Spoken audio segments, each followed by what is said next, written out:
I walked into my own bathroom and found time stopped, dried filth caked under the porcelain rim, and a friend's silence weaponized against me. When does undefined romance justify property violation? And how much trust do you owe someone who leaves their mess to rot while you're gone? Because the moment I turned that valve back on, I realized forgiveness isn't always freedom. It started like it always does in this city, with coffee steam curling between two people pretending not to look at each other's hands. I met on a Tuesday. By the second Friday, his cologne was woven into my sweater fibers, and his house keys were tapping against my quartz counter. We never put a label on it. We didn't need to, or so I told myself. You just exist in the in-between, trading late-night voice notes for early morning sunlight, convinced the quiet space between words is where the truth lives. I kept my apartment swept, my sheets pressed tight, my boundaries soft but visibly drawn. I thought clarity would follow eventually, like a tide finally coming in. But then something changed. The circle tightened. My roommate B, the girl who leaves condensation rings on every wooden surface, invited our neighbor C over for board games that slowly dissolved into cheap wine nights. C moved in across the hall with a canvas duffel bag and a laugh that sounded like glass breaking on tile. We became a unit of 4. I remember sitting cross-legged on my living room rug, watching C pour me a drink while I leaned against the doorframe, his eyes catching mine over the rim of my glass. C knew. I could read it in the way she tracked his posture, the way she angled her chair whenever he spoke. She nodded when I mentioned his name, a slow, deliberate dip of her chin that felt less like polite acknowledgement and more like a signed receipt. I didn't read it as a threat. I read it as basic courtesy. But then something changed. The morning it fractured, the sky was that bruised purple you only see in early spring, heavy with unshed rain. I was brewing coffee, watching the backyard through the sliding glass door, when I saw him. Hey! Standing near the chain-link fence in yesterday's clothes, hands shoved deep in his coat pockets, staring at the wet grass like head dropped something irreplaceable in it. I texted him. He left it on read. B walked into the kitchen, her phone glowing against her thigh, and dropped the weight before I could even pour the grounds. She said it was casual, that they'd just been talking, but the syllables came out too fast, too rehearsed, bouncing off the stainless steel appliances. They hooked up that same morning, while I was sleeping 10 yards away in my own bed. I was just walking home through my yard. I felt the ceramic mug go completely cold in my hands, condensation dripping onto my knuckles, mixing with the sudden, sharp tightness in my chest. But then something changed. I called him. He stood on my porch, shoulders hunched against the morning chill, his eyes darting past my ear like the truth might escape if he just kept looking at the overcast sky. He said no first. He actually said the word out loud, flat and unconvincing. Then I held up the screenshot B had accidentally forwarded, the one with the timestamp that matched his alibi down to the minute. His jaw worked. He swallowed hard, the sound audible in the quiet hallway. He admitted it. Just like that, the confession didn't shatter anything because the glass was already hairline cracked. I told him to go. I told him we were never on the same page, so there was nothing to tear up. I said the words with a flat, measured calm that surprised even me. No anger, just the quiet exhaustion of watching a door close you never actually planned to walk through. I thought I'd won something by letting it go without a scene. But then something changed. The real rot wasn't in the romance. It was in the heavy, suffocating silence that followed. I turned my frustration toward C, who sat across from me at a corner cafe 3 days later, stirring her matcha until the spoon scraped the ceramic bowl in sharp, rhythmic clicks. She knew exactly where we were. She knew what we were building, however fragile it was. I told her that crossing a mutual line wasn't friendship, it was theft. My throat felt raw, my fingers trembling around my paper cup as I waited for a flinch, a genuine apology, anything. Instead, B stepped in, her voice soft but firm, pressing her knee against mine under the narrow table. She talked about harmony. She talked about how the 4 of us shared drywall, shared groceries, shared the fragile ecosystem of adult life in a cramped zip code. She asked me to swallow the acid, to let it go, for the sake of the group. But then something changed.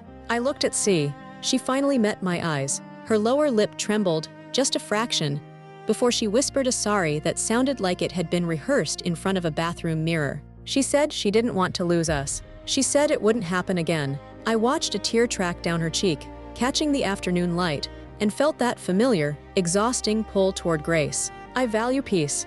I value a clean slate. So I nodded.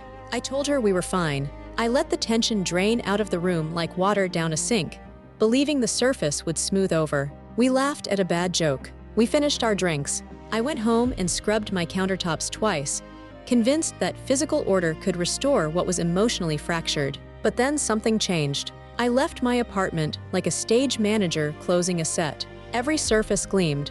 I bleached the sink, aligned the soap dispensers to the exact center of the counter, vacuumed until the carpet fibers stood straight. The air smelled like lemon and fresh linen, sharp and sterile. B said she'd leave 2 days after me. I locked the deadbolt, checked the window latches, and drove out of the city with the radio low and my mind deliberately cleared.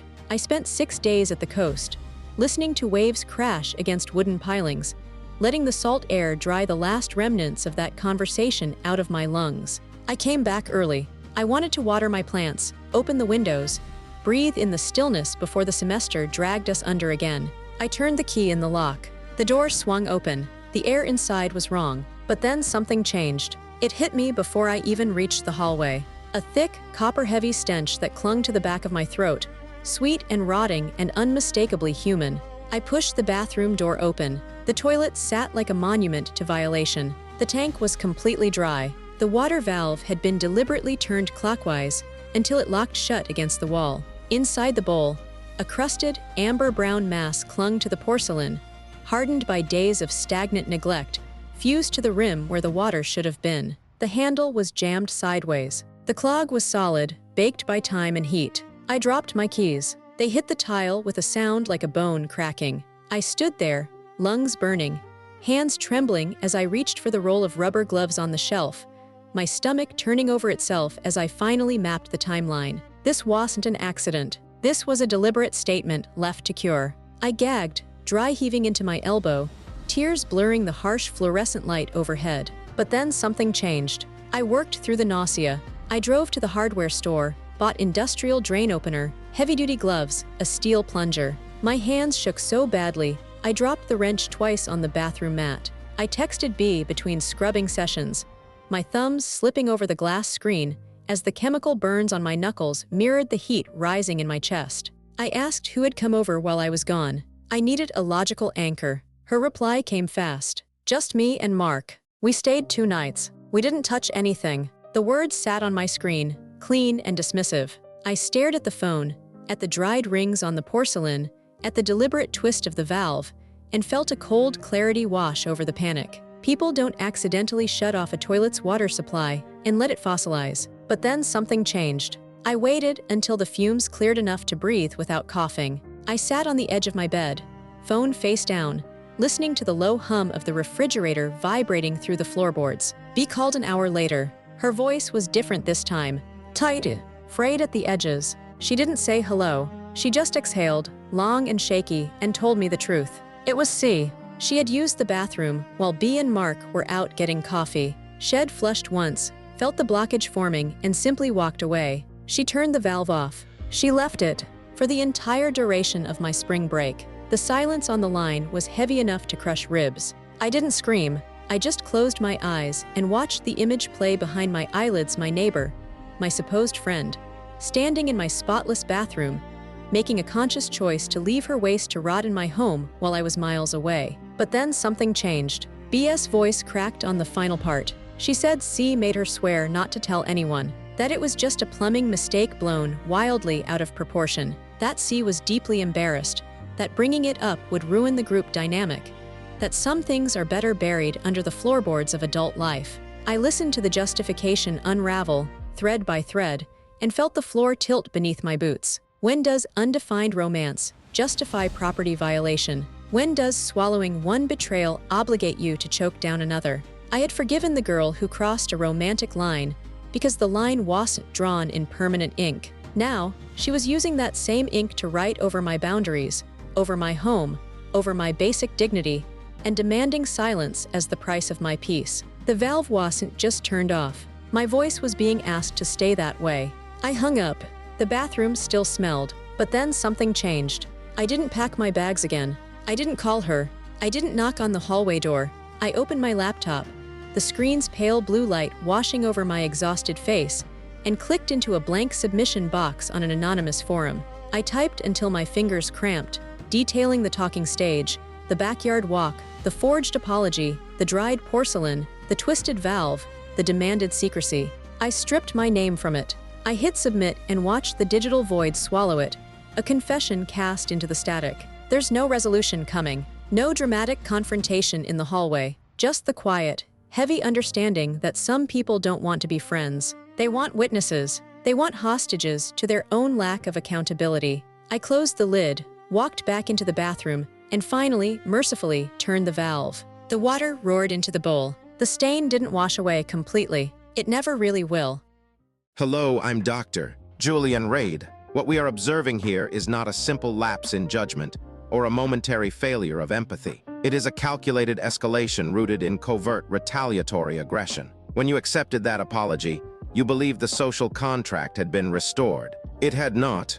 Beneath the surface of her contrition lay a profound, unspoken resentment. The act that followed, deliberate defacement of your private space, the mechanical sabotage of the plumbing, the conscious decision to leave organic decay to fester in the quiet of an empty home was never about hygiene. It was a ritual of dominance. By disabling the fixture and abandoning the filth, she transformed your sanctuary into a monument of her own unregulated envy. She needed you to physically encounter the rot she felt internally. It was a silent message: if I am excluded, I will leave a permanent stain. The subsequent request for secrecy is the most clinically revealing marker. Genuine remorse seeks illumination. It asks to be witnessed, processed, and cleansed. Her demand for silence reveals the psychological architecture of this violation. She wanted the damage to remain hidden, allowing you to bear the physical and psychological weight in absolute isolation. This is classic boundary annihilation. It strips away your agency, forcing you into complicity with your own degradation.